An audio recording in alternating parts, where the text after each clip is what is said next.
भाई मुझे कंप्लेन करनी है यार, मेरा बिजली का बिल 10,000 रुपए आया, 3,000 रुपए आता है हर महीने सिर्फ। सर बिल आपका 3,000 ही है, इसके ऊपर 7,000 रुपए टैक्स लगा है। 7,000 रुपए किस चीज का टैक्स है सर? लिखा हुआ है इस पे, ये सेल्स टैक्स है। तो ये एक्स्ट्रा सेल टैक्स क्या है? इस महीने हमारी सेल्स एक्स्ट्रा हुई है उसका टैक्स है। और ये फर्दर एक्स्ट्रा सेल्स टैक्स क्या है? सर एक्स्ट्रा सेल हुई थी उसके बाद फर्दर सेल हुई, सेल तुम लोगों की हो रही हो तो मैं क्यों टैक्स दूं? सर टैक्स तो देना पड़ेगा। ये फ्यूल टैक्स क्या है? पेट्रोल लगता है ना सर गाड़ी में, उसके बाद ये एक्स्ट्रा फ्यूल टैक्स क्या है? फिर हमारे बॉस इस बार 2 दफा ट्रिप पे गए थे तो पेट्रोल ज्यादा लगा। अबे तो उसकी अय्याशी के पैसे मैं क्यों दूं? देना पड़ेगा सर टैक्स। ये सर्विस टैक्स के बाद फर्दर सर्विस टैक्स क्यों है? सर बॉस जब ट्रिप से वापस आए थे तो गाड़ी की सर्विस करवाई थी। ये हज टैक्स मुझसे क्यों ले रहे हो? हमारे बॉस हज पे गए थे ना सर, तो उसको बोलो अपने पैसों से जाए ना हज पे, टैक्स लगता है सर। ये फर्दर हज टैक्स क्या है? 2 दफा हज किया है क्या? नहीं, हमारे बॉस के बहनों भी हज पे गए थे तो उनकी दावत करी थी।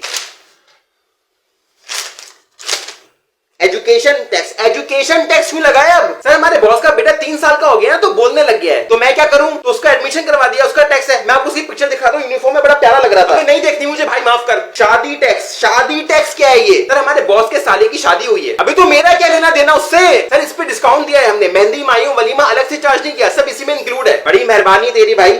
अब ये इस पे एक्स्ट्रा शादी टैक्स क्यों लगा? तुम्हारे बॉस के साले ने 2 शादियां करी है क्या? नहीं सर, हमारे बॉस ने दूसरी शादी कर ली। ये भांजा टैक्स क्या है? बॉस ने अपने भांजे के लिए डायपर्स लिए थे उसका टैक्स। फायर ब्रिगेड टैक्स क्या है? ये बॉस की पप्पू ने दावत में आग लगा दी थी तो फायर ब्रिगेड को बुलाना पड़ गया था। फ्लश टैक्स क्या है? बॉस के वॉशरूम का फ्लश टैंक खराब हो गया था सर। वेजी टैक्स, टमाटर बहुत महंगे हो गए। क्राइम टैक्स क्या है? इस महीने बॉस का 2 बार आईफोन 14 प्रो मैक्स चोरी हुआ है उसका टैक्स। सोशल मीडिया टैक्स क्या है? बॉस की वाइफ के इंस्टाग्राम पे 1 मिलियन फॉलोअर्स हो गए ना सर, उसका टैक्स। डीएचजे टैक्स क्या है? डीएचजे मींस दफा हो जाए टैक्स, यहां से दफा हो जाए और जाके बिल पे करें। Thank you.